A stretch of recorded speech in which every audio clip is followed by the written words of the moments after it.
Nathan and Lisa and Joel. It was sure nice to meet you all the other day. I really enjoyed hanging with you there, Nathan. So this is how the swing looks from this face-on angle.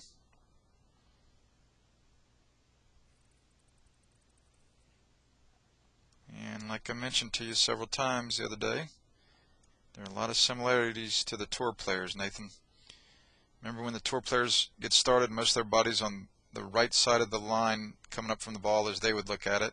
And that's about where you are too. And then on their backswing, their head and upper body goes to the right a little bit. Their back is leaned away from the target.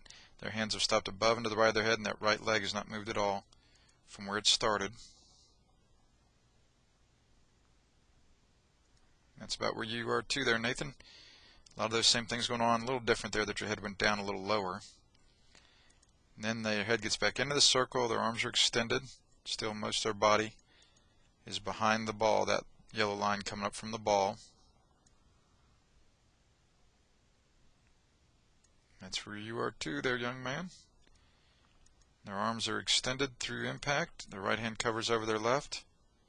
You see how similar your hands and arms look to theirs, right through there.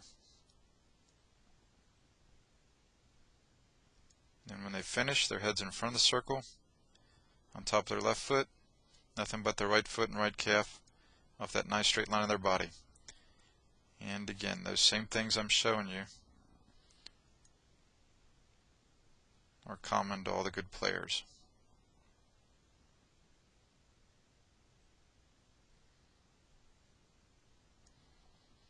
There's Kelly Robbins, Curtis Strange. This is Nick Faldo. There's Lisa Neumann.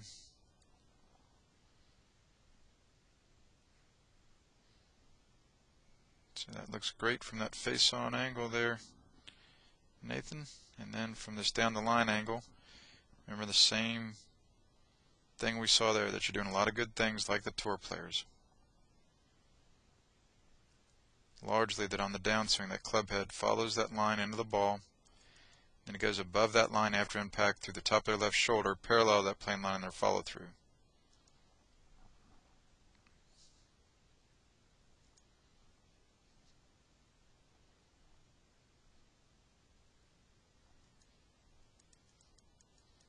And so that's fantastic. You're a little more underneath it than they are, but you're nicely above it through the top of your left shoulder at that point, Nathan. So that's very much like the tour players. And again, any tour player show you would be doing that on the downswing and up into their follow through like we're seeing for you there.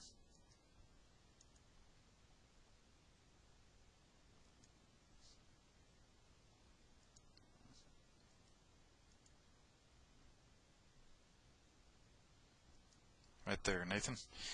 So again, young man, a lot of good things going on with your full swing that are fantastic. And then also, remember I mentioned to you that you want to get good at your distance control with your putting and chipping and pitching.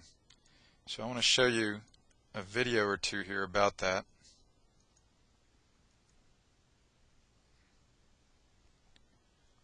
So it'll remind you of the things we spoke about briefly out there on the putting green. This is one of my students about 3 or 4 years ago. Just hit 10 putts up there, and so we'd say, okay, that's a pretty good batch. They look pretty good. And the hole is right there, right underneath those graphics. But then when you look at it, remember that we were looking at it from the y-axis over here. But then when you look at it from the x-axis over here, see indeed, one's in the hole, 7 of them are right next to the hole, perfect distance. But 2 of them were a little short. He was coming from the left over there, and then we went over here and stood on the right over here to look at it on the x-axis now. Indeed, the 2 little short ones could end up being his 3-putt. And you see the same thing when you look at it from the Goodyear blimp angle. Those 2 that are a little short are the ones that could end up being a 3-putt and change his score dramatically, as opposed to just getting the 2-putt, which, as we improve, leads to a bunch of nice routine pars. And also, I mentioned to you,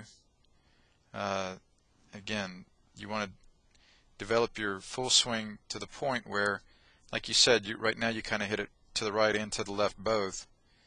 This is that same student of mine a couple years ago. He has 10 balls teed up on number 7 at our course. You see that one's a little bounced in front of the green, but it bounced up onto the green there, left of the flag. I want you to appreciate, Nathan, that's not the goal of a golf success approach is not to get it right next to the flag necessarily, although if it's right next to the flag we'll take it, like that one was a little closer.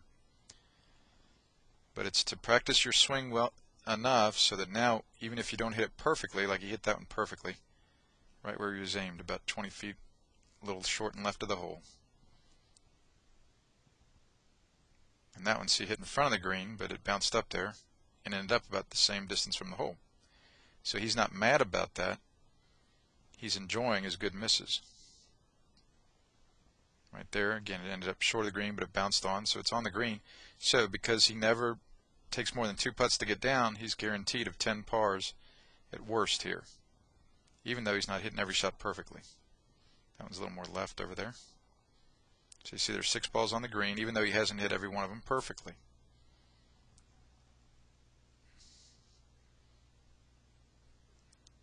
That one's on the green there too. So as long as you leave a putter chip for your next shot, I'm telling you that's golf success. There's another one a little short, but just barely got on the front edge of the green, so you would probably hit that putt the perfect distance and tap in for a nice routine par, even though he didn't hit it perfectly with his full swing.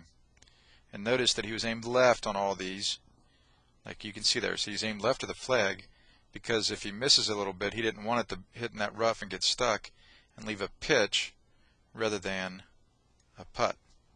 You see there are 10 balls on the green because you see he was aiming it right about here in the middle of the green. He was aiming right about there. So if he goes a little left or a little right or a little short or a little long, he still leaves some kind of a putt or a chip rather than a pitch. So Nathan, those are some very important principles to learn about. But like I said, those are kind of advanced things actually. But like I said, you seem like a pretty studious young fella, and I thought you could appreciate those. And it'd be nice to just put that out in front of you. And those are the kind of things we'll work on through the fall and the winter. If you want to work on your full swing, there's still things that could be improved in your full swing. Believe me, they're not all perfect. But as we improve that, the goal of it is to make your misses better. You'll hit good shots. We love that. But when you improve so much and you make your swing more and more like the tour players, then when you miss it, you'll see like this young student of mine. He still misses it and can shoot a lot of par golf. So thanks again, Nathan. Again, buddy, a lot of good things going on with your swing.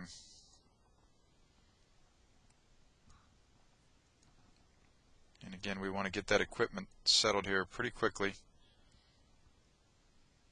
And that'll help your consistency a lot too. Thanks again. Talk to you soon. Bye-bye.